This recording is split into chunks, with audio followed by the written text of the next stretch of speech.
કેમ છો વિદ્યાર્થી મિત્રો? મજામાં ને? આજે આપણે ખૂબ જ મહત્વના લેક્ચર એટલે કે મહત્વના પાઠોની આપણે ચર્ચા કરવાની છે. આપણે તે પહેલા પ્રકરણ નંબર 1 ના જુદા જુદા આઈએમપી પ્રશ્નોની રજૂઆત કરી. પછી આપણે બે નંબરના પ્રકરણને થોડુંક આપણે સાઈડમાં રાખ્યું છે, એટલે કે 2 નંબરના પ્રકરણ સંચાલનના જે સિદ્ધાંતો છે એને આપણે અત્યારે થોડોક સમય માટે મુલતવી રાખેલા છે.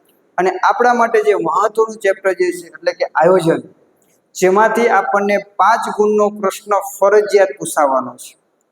તો આપણે એવા જ પ્રકરણની ચર્ચા સાથે આપણે મળી રહ્યા છીએ કે જેથી કરી આપણે વધુ ગુણ ઓછી મહેનતે કઈ રીતે લાવી શકીએ. એના માટે આપણે અત્યારથી જ આપણે 3 નંબરના પ્રકરણને ભાર આપવાનું છે. જે પ્રકરણ જે છે આયોજન છે, અને આજે આપણે જે પ્રશ્નની ચર્ચા કરવાના છે એ આયોજનની લાક્ષણિકતાઓ વાળો જે પ્રશ્ન છે એની આપણે ચર્ચા કરવાના છે. એ ચર્ચા કરતા પહેલા આ પ્રકરણમાંથી શું પૂછાવાનું છે, બોર્ડમાં કેવા પ્રશ્નો પૂછાના છે એની આપણે થોડી માહિતી ઝડપથી જોઈ લઈશું. જો આપણે આ પ્રકરણની વાત કરવા જઈએ તો કુલ કેટલા ગુણનું પ્રકરણ છે વિદ્યાર્થી મિત્રો? તો એ પ્રકરણ આપણું જે છે એ 7 ગુણનું છે. કેટલા ગુણનું છે? 7 ગુણ. એટલે ઓછામાં ઓછું 7 ગુણનું તો આમાંથી પૂછાશે. અને જનરલ વિકલ્પ સાથે ગણવી તો એ 12 ગુણનું છે, અને 12 ગુણ કરતાં પણ વધારે પૂછાઈ શકે છે. એટલે એમાં ફેરફાર હોઈ શકે છે. વિભાગની વાત કરવા જઈએ તો એ વિભાગ, બી વિભાગ, સી વિભાગ અને એ વિભાગ. એ વિભાગની વાત કરવા જઈએ તો 2 પ્રશ્ન એટલે 2 ગુણ.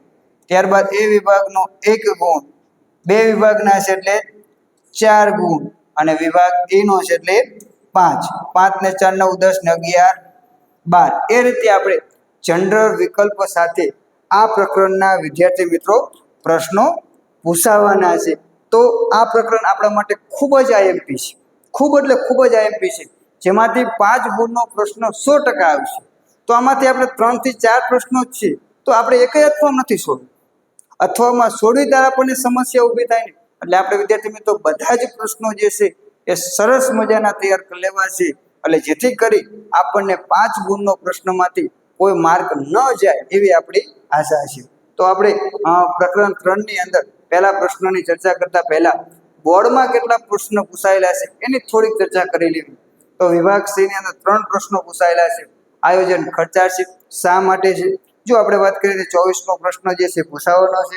ગૌણ યોજના કોને કહેવાય છે? 2021માં પૂછાયેલું હતું. નીતિ એટલે શું? એવું 2021 અને મે 2021માં પૂછાયેલું હતું. બરોબર. આયોજનના કોઈ પણ 3 ઘટકો સમજાવો. એ 2024માંથી પૂછાયેલું છે. જેમ આપણે વાત કરી તેમ કે આ પ્રશ્ન આપણને બોર્ડમાં પણ બોલવામાં હતો કે 3 ગુણનો પ્રશ્ન તે પૂછાયેલો છે.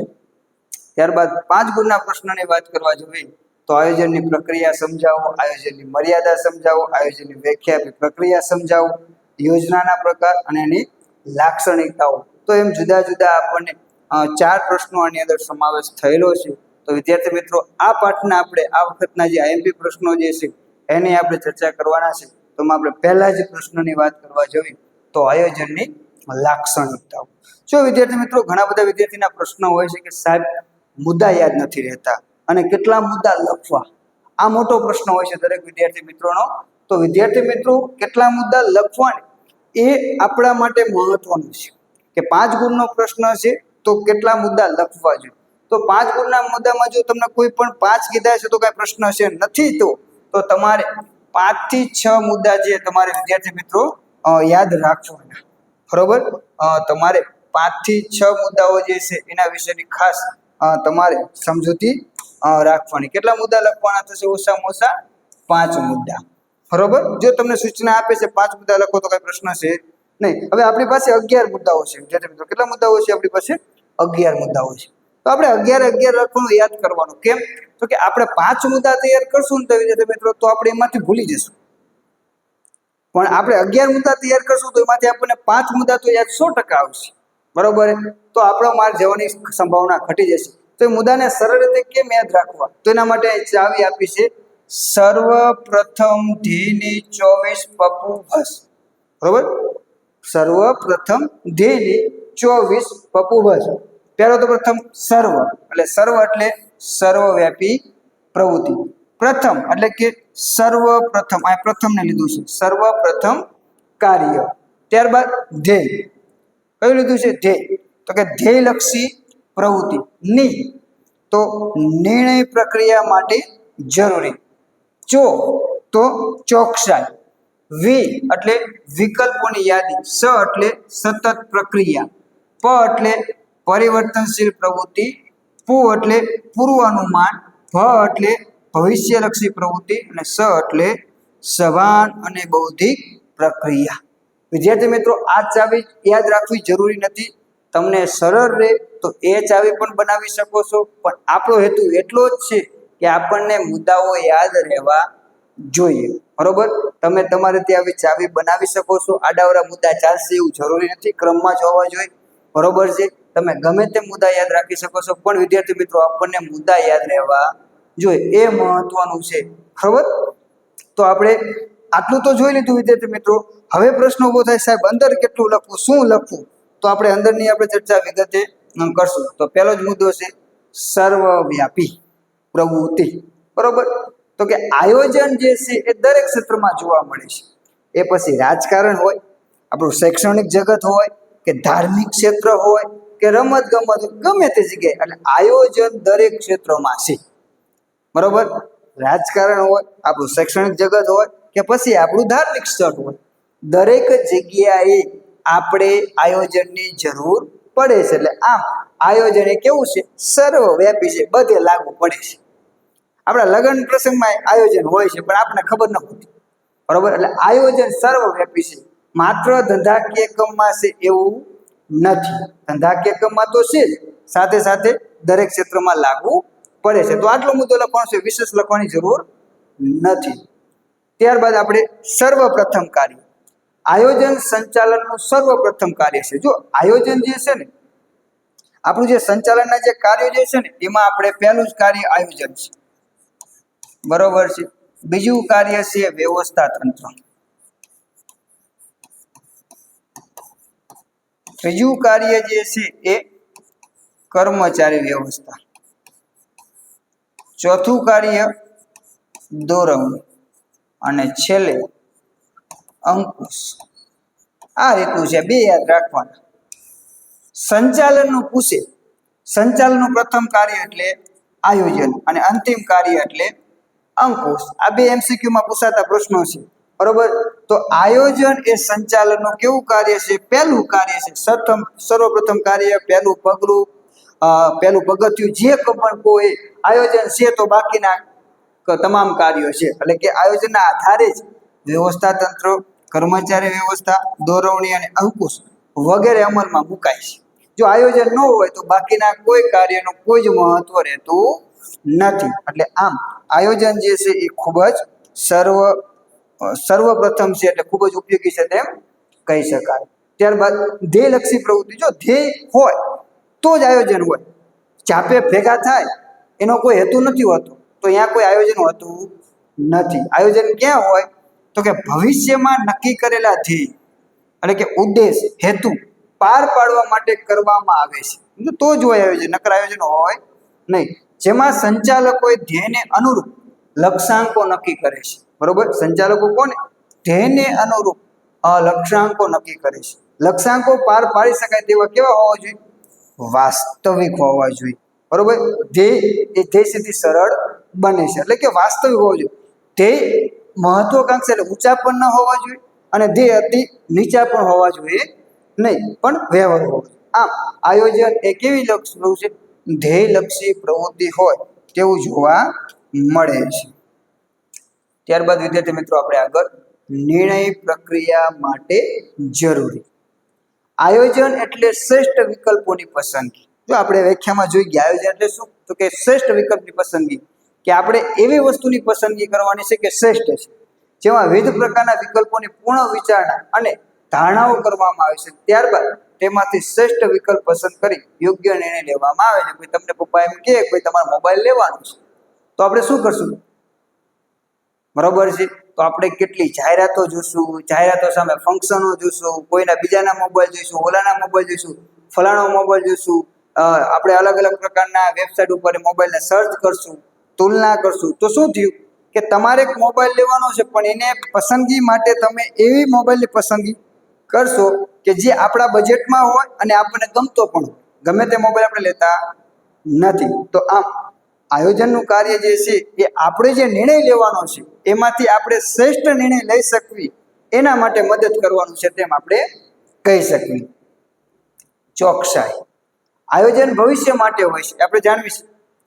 તેમાં જે કોઈ બાબતો ધ્યાનમાં લીધેલી હોય તેનો અભ્યાસ કરવો પડે. ત્યાં કે આંકડાકીય ગણતરી, મેળવેલી માહિતી વગેરેમાં ચોકસાઈ રાખવી પડે છે. કારણ કે જે આંકડાઓ આપણને જે મળે છે એ આંકડાઓના આધારે આપણે આયોજન કરવાનું છે, એના આધારે આપણે ચાલશું. જો આંકડાઓ કે આ માહિતી આપણને જો ખોટી મળશે તો પછી આપણે ખોટી દિશામાં ચાલશું. કે ભાઈ અહીંથી અમદાવાદ જવું છે ને તમે ગૂગલ મેપમાં રસ્તો સર્ચ કરો, હવે ગૂગલ મેપ તમને ખોટો રસ્તો બતાવશે, તમે શું કરશો? તમે અહીંયા જ જશો, કારણ કે આપણે તો મેપ ઉપર ભરોસો રાખ્યો ને. તો એ જ રીતે આપણને જે આંકડાઓ મળે છે એની ગણતરીમાં જો ચોકસાઈ ન રાખી હોય તો કોઈ જગ્યાએ ખોટી ગણતરી થઈ જાય તો એનું પરિણામ આપણને ઘણું બધું નુકસાનકારક સાબિત થઈ શકે છે. એટલે હંમેશા આયોજન કરતી વખતે ચોકસાઈ રાખવી ખૂબ જ આવશ્યક છે. ત્યારબાદ આયોજનની લાક્ષણિકતામાં આગળ આપણે વિકલ્પોની યાદી. આયોજન કોઈ પણ ક્ષેત્ર હોય તેમાં વિવિધ પ્રકારની યોજના અને વિકલ્પો તો હશે. ભાઈ આયોજન હોય એના વિકલ્પો હશે અને એની યોજનાઓ પણ. દાખલા તરીકે ભવિષ્યમાં તમારે વેચાણ વધારવું છે. શું કરવું છે વિદ્યાર્થી મિત્રો? ભવિષ્યમાં તમારે વેચાણ વધારવું છે. તો વેચાણ વધારવા માટે અનેક રસ્તાઓ છે, અનેક યોજનાઓ છે. જેવા કે જાહેરાત વધારશો તો પણ વેચાણ વધી શકે, બરોબર. કિંમત ઘટાડવી તો માંગના નિયમ પ્રમાણે વસ્તુની કિંમત ઘટે તો માંગમાં શું થાય? વધારો થાય. તો એ રીતે પણ બજારમાં વેચાણ આપણું વધારી શકાય છે. કર્મચારીઓ કે જે વેચાણ કરે છે એ કર્મચારીઓને ચોક્કસ તાલીમ આપવામાં આવે કે ભાઈ વેચાણ આપણું કેમ વધારવું, ગ્રાહકોને આપણે કઈ તરફ વાળવા, તો તે રીતે પણ વેચાણ વધારી શકાય. વેચાણ વૃદ્ધિ માટે વિવિધ આકર્ષક દરખાસ્તો મૂકવી, એક સાથે એક વસ્તુ ફ્રી, કોઈ ઇનામ, કોઈ ભેટ વધારે, આ બધી વસ્તુ જે છે જેની દ્વારા પણ તમે અલગ અલગ પદ્ધતિ દ્વારા વેચાણને વધારી શકો છો. તો આ રીતે આપણી પાસે ઘણા બધા વિકલ્પો છે કે વેચાણ વધારવા માટે આપણી પાસે ઘણા બધા વિકલ્પો રહેલા છે. એમાંથી કોઈ એક વિકલ્પને પસંદ કરવાનું કામ કરવાનું છે. તો એ કોણ કરશે? તો કે આપણે ચોક્કસ આયોજન કરશું તો આમાંથી એક વિકલ્પને આપણને પસંદગી મળશે. ત્યારબાદ છે સતત પ્રક્રિયા. આયોજન એકવાર શરૂ થયા પછી એ જ્યાં સુધી એકમનું અસ્તિત્વ ચાલુ રહેશે ત્યાં સુધી નિરંતર ચાલુ રહેશે. એટલે કે આયોજન એ સતત અને નિરંતર ચાલતી પ્રક્રિયા છે. ધંધાકીય એકમની શરૂઆતથી અંત સુધી આયોજન કરતા રહેવું પડે છે, બરોબર. કે ભાઈ ધંધાની શરૂઆત થાય ત્યારથી ધંધાનો અંત આવે ત્યાં સુધી આયોજન સતત કરતા રહેવું પડે છે. બદલાતા જતા સમય સંજોગ પ્રમાણે ફેરફાર કરવો પડે છે, કારણ કે જડ નથી. જો પરિસ્થિતિ બદલાય તો આપણે આયોજનમાં શું કરવું પડે છે? બદલાવ લાવવો પડે છે. તો આમ પરિસ્થિતિ અને સંજોગો પ્રમાણે આયોજનમાં ફેરફાર પણ કરવો પડે છે. ત્યારબાદ પરિવર્તનશીલતા, બરોબર. પરિવર્તનશીલતા એ આયોજનની પૂર્વ શરત છે. આયોજન જડ નથી. આપણને એમસીક્યુમાં પ્રશ્ન પૂછાયેલો હતો એકમ કસોટીમાં, બરોબર, કે આયોજનની પૂર્વ શરત કઈ છે? તો કે પરિવર્તનશીલતા. પરિવર્તનશીલ હોવું જરૂર છે. આયોજન જડ નથી. ધંધાકીય એકમને અસર કરતા બાહ્ય પરિબળોને કારણે સમય, સંજોગો અને પરિસ્થિતિ મુજબ તેમાં જરૂરી ફેરફારો કરવા પડે છે. કે આયોજનમાં ફેરફાર કરવા પડે છે, બરોબર. તો જડ નથી, બરોબર. આયોજન જડ નથી. સમય, સંજોગો, પરિસ્થિતિ પ્રમાણે આયોજન બદલાતું રહેશે, બદલાવવું પડે, એ જે સારી બાબત છે. એટલે આમ આયોજન એ પૂર્વ શરત છે તેમ કહી શકાય. ત્યારબાદ છે પૂર્વ અનુમાન. ધંધાકીય એકમમાં આયોજન માટે ભવિષ્યની અને અનિશ્ચિતતાઓને ધ્યાનમાં રાખી પૂર્વ અનુમાન કરવામાં આવે છે. આમ આયોજન એ પૂર્વ અનુમાન. પૂર્વ અનુમાન શું? અગાઉનું અનુમાન. ભવિષ્ય સાથે સંબંધ છે. ધંધાકીય એકમને કોની સાથે સંબંધ છે? ભવિષ્ય સાથે. આવનારા સમયનું વર્તમાનમાં વિચારવું છે. દાખલા તરીકે તમે ધોરણ 11માં ભણો છો કે ધોરણ 12માં ભણો છો કે ધોરણ 10માં ભણો છો, તો તમે શું કરો છો? આપણે જે વાર્ષિક પરીક્ષા આપવાની છે એને ધ્યાનમાં રાખવી વર્તમાનમાં આપણે નિર્ણય લેવી છે. બાકી આપણને આ બધા પ્રશ્નો તૈયાર કરવા, વાંચવા, લખવા ગમે છે? નથી ગમતા. પણ આપણો ગોલ શું છે? આપણો હેતુ શું છે? ધોરણ 12 માર્ચની અંદર 2 ની અંદર 100માંથી 100 લાવવા, એ આપણો ગોલ છે.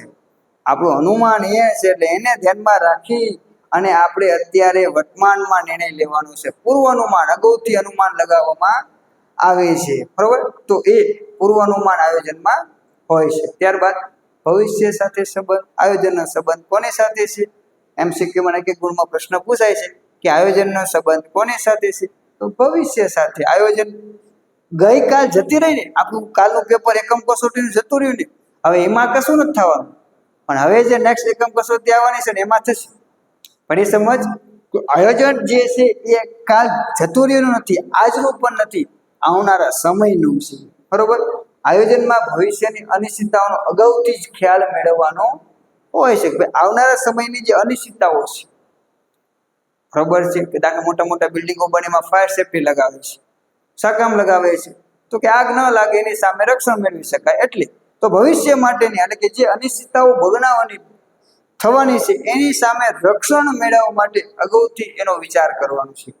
ભાવિનું વર્તમાન મૂલ્યાંકન કરવું એ અંગે જરૂરી વ્યવસ્થા કરવી. ભવિષ્યનું વર્તમાનમાં જે મૂલ્યાંકન કરવું તે અંગે જરૂરી વ્યવસ્થા કરવી એ જ આપણું આયોજન છે. આમ આયોજનને ભવિષ્ય સાથે સંબંધ હોય તેવું જોવા મળે છે. કે ભાઈ આજે મોટા મોટા બિલ્ડિંગ બને છે તો કે ભૂકંપગ્રસ્ત બને છે, ભાઈ ભૂકંપના નાના મોટા આંચકા આવે તો એને અસર ન થાય. કેમ?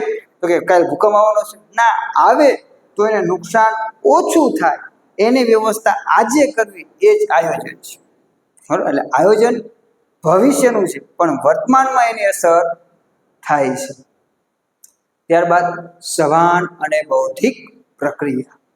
આયોજનમાં નિર્ણયો સભાનતાપૂર્વક તથા ગણતરીપૂર્વકના અંદાજોને આધારે લેવામાં આવે છે. તેથી આયોજનને સભાન અને બૌદ્ધિક પ્રક્રિયા તરીકે ઓળખવામાં આવે છે. કારણ કે જે નિર્ણયો લેવાના છે, જે આપણે ભવિષ્ય માટેનું વર્તમાનમાં જ્યારે વિચાર કરવાનો છે, તો આવતીકાલ તો આપણે જોઈ નથી, તો આ જે નિર્ણયો લેવાના છે, બરોબર છે, એ નિર્ણયો હંમેશા સભાન, ગમે તેવા ન લેવા જોઈએ, કઈ વાંધો નહીં, થઈ પડશે એમ નહીં, વિચારી વૈજ્ઞાનિક દ્રષ્ટિકોણ, બુદ્ધિપૂર્વક, તર્કબદ્ધ, કોઠાસૂઝ વગેરે બાબતો આપણે કહી શકાય કે આયોજન કરતી વખતે સભાનતાપૂર્વક અને બૌદ્ધિકતાપૂર્વક નિર્ણયો લેવા જોઈએ. જો એ પ્રમાણમાં નિર્ણય લેવામાં આવે તો આપણને સફળતાના માર્ગો વધી જાય છે, અને વિચાર્યા વગર નિર્ણયો લેવામાં આવે તો ઘણીવાર એનું ઘણું બધું નુકસાન આપણે ભોગવવું પડે છે. તો આમ એ સભાન અને બૌદ્ધિક પ્રક્રિયા છે. તો વિદ્યાર્થી મિત્રો, આજના પિરિયડની અંદર આટલું. આ પ્રશ્ન આપણા માટે આઈએમપી છે, અને વિદ્યાર્થી મિત્રો તમે લખી લેજો, જેથી કરી તમે એ લખેલાનો ઉપયોગ કરી શકો. તો આવા જ પ્રશ્નો સાથે આપણે ફરીવાર નેક્સ્ટ સમયે આપણે મળશું. ત્યાં સુધી આભાર.